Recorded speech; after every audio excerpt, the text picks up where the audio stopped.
Plateaus are frustrating.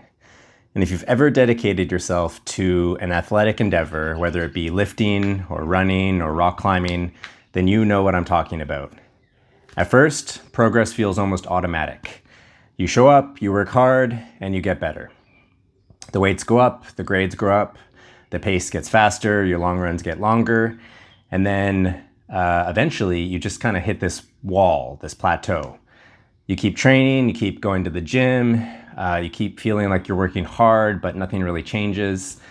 And then I think this is where a lot of people quit. Not quit completely, you'll still go to the gym, you'll still hit the trails, you'll still climb, but mentally you kind of accept that that's just where you are. You say, this is my level, I'm just not built for more than this, I guess I'm not a natural. And you sort of just plateau and keep climbing at that grade or running at that pace or lifting those weights, the same weights, forever. And here's my hot take. Plateaus are necessary. Not because they're fun, because they're not fun, but because they test whether you're actually serious enough to change. Because if you don't care that much about improving, then you'll probably just keep doing the same training you've always done. Same habits, same program, same sleep, same nutrition, same technique, same everything. And then, you're probably going to stay at the same level forever. But if you really care about breaking through, a plateau forces you to start asking better questions. What am I missing? What have I not tried? Is my technique actually good? Am I eating enough? Am I recovering enough? Or am I just repeating the same thing and expecting different results? And that's why I think plateaus are there to teach you something. For me, the first real athletic plateau that I remember came in climbing. I got seriously into climbing in 2021, and that was when I was about 34 years old, and I loved it immediately because I could see myself progressing by climbing harder and harder grades with fewer and fewer attempts. And for a while, I progressed pretty quickly. I got to the point where I could do V4s within a few attempts pretty regularly, and that felt amazing. And I think this is probably a common plateau for climbers. They get to that V4 plateau, and some people never burst through it. But the reason why the plateau hit me so hard was because, honestly, I never really committed to anything athletic before. In my 20s and early 30s, I was really good at half committing to things. I would go to the gym occasionally, I would run occasionally, and I would boulder with friends occasionally. And I never really dedicated myself to any of these things long enough to figure out if I could get good. And I drank a lot.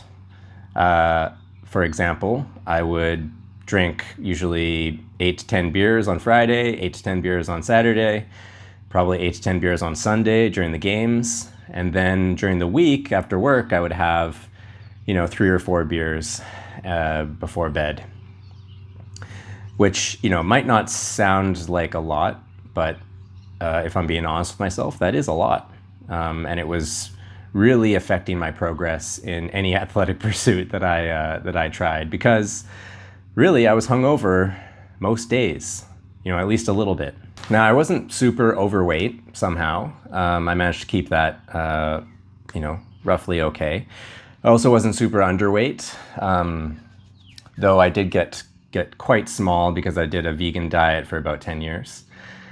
I think I was about 145 pounds at 5'8", at my smallest. But for the most part, I was usually pretty just kind of skinny fat, mediocre at a bunch of things, and just living a lot of my life in my own head, I would say. I think a part of me avoided committing because I had already decided that I wasn't a natural athlete, and that I couldn't really be very good at these things. So, what's the point of trying hard? Why risk finding out that even with effort, I still might not be very good? But climbing changed that a little bit because I cared about it for the first time. I actually cared about something athletic and actually wanted to get better. So in 2022, I joined an adult climbing club, and that was my first time I really had people teaching me how to do an athletic technique in person in a serious way. And also the lifting component of that class was also teaching me a little bit about the three basic lifts: the bench, the squat, and the deadlift, and also proper lifting form. So I learned that climbing wasn't just, get stronger and pull harder. There was footwork, there was body positioning, hip movement, tension, breathing, root reading, knowing when to be powerful, when to be patient. And around that same time, I started lifting more seriously from learning from this class, and mostly because I wanted to be stronger on the wall. And at that point, something interesting started happening. I started progressing in lifting, and that became something that I started taking seriously too. In 2023, I started doing full body programs that I just kind of picked off of Instagram, and I basically rode newbie gains for about a year and just became stronger just from being consistent in the gym for the first time. But eventually I hit my first real lifting plateau. My bench was at about 2 plates, my squat was at about 285 pounds, and my deadlift was at about 395 pounds at this first plateau. And at first it was frustrating because up until then, the answer had mostly just been be consistent, just show up, and that seemingly wasn't enough anymore. To push through that plateau, I had to admit that some of what I was doing was actually not good training.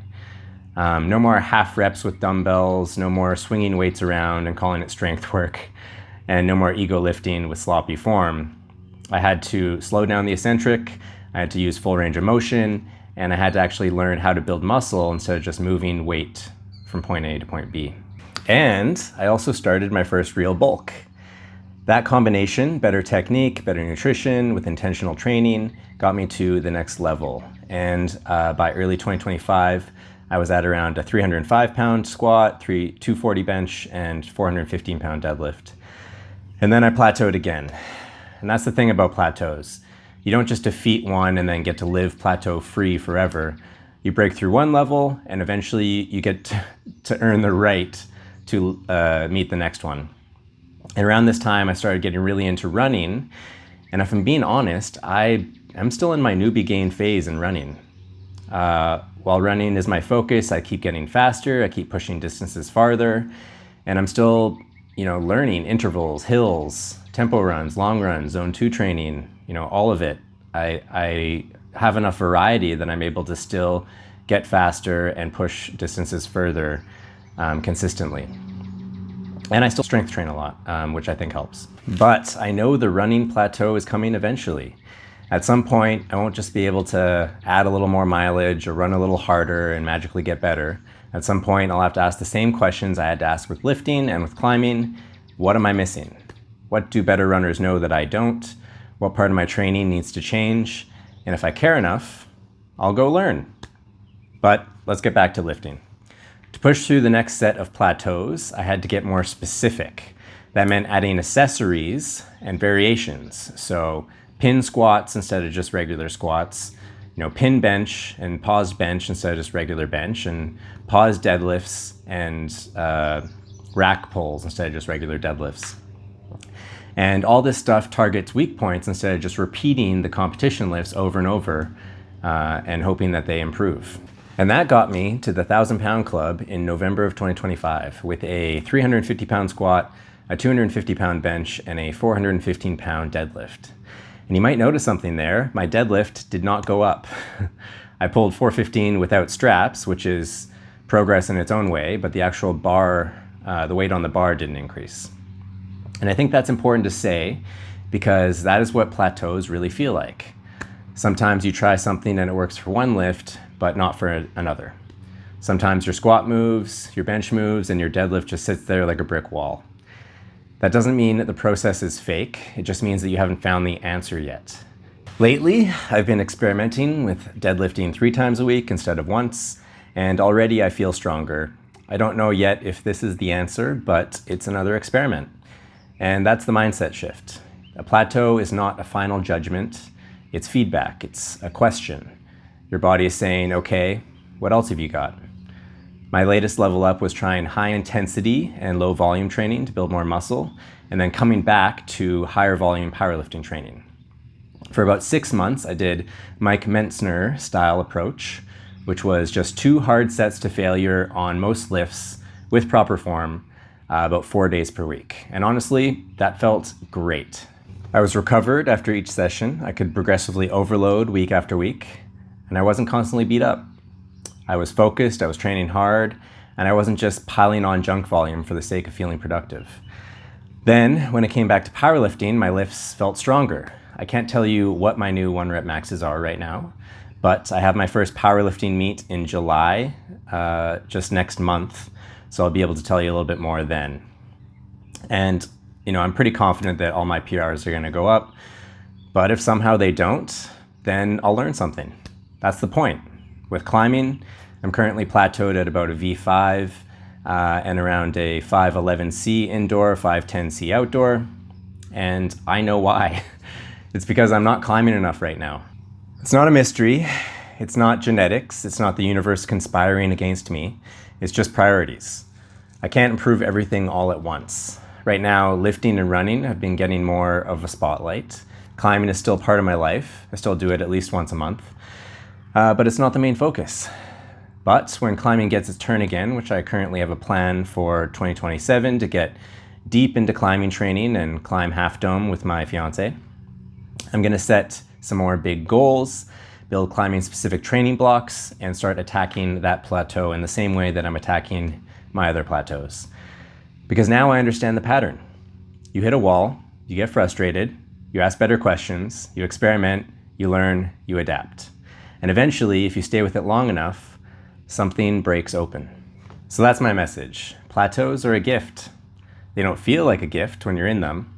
They feel annoying, they feel discouraging, they make you question whether you're actually good at the thing you care about, but they are there to ask you a question. Are you dedicated enough to learn what the next level requires? If you're in a lifting plateau and you ask yourself honestly, what have you actually tried? Have you been running basically the same program for years? Have you worked on your technique? Have you filmed your lifts? Have you changed your nutrition? Have you focused on sleep and recovery? Have you watched people better than you and actually tried to understand what they're doing differently? And if you don't want to figure it out for yourself, have you hired a coach? Personally, I get a lot of enjoyment out of learning from free content and trial and erroring my way into figuring out what works for me. But if I ever get really competitive in something, I'll definitely hire a coach to get me through the next plateau. Because sometimes the lesson is that you need outside eyes. I can't tell you what your next level up will be. I don't know your body, I don't know your training history, I don't know your genetics, your schedule, your advantages, your disadvantages. But I do think the answer is probably out there. And if you really want to get through your current plateau, don't just give up and decide that this is where you belong. Get curious, try something, give it enough time to actually work, and be honest about the result. Because the satisfaction of breaking through a plateau is real. Not just because the number goes up, because the grade goes up, or because the pace gets faster, but because you become the kind of person who doesn't give up at the first wall. Instead, you become the kind of person who grows.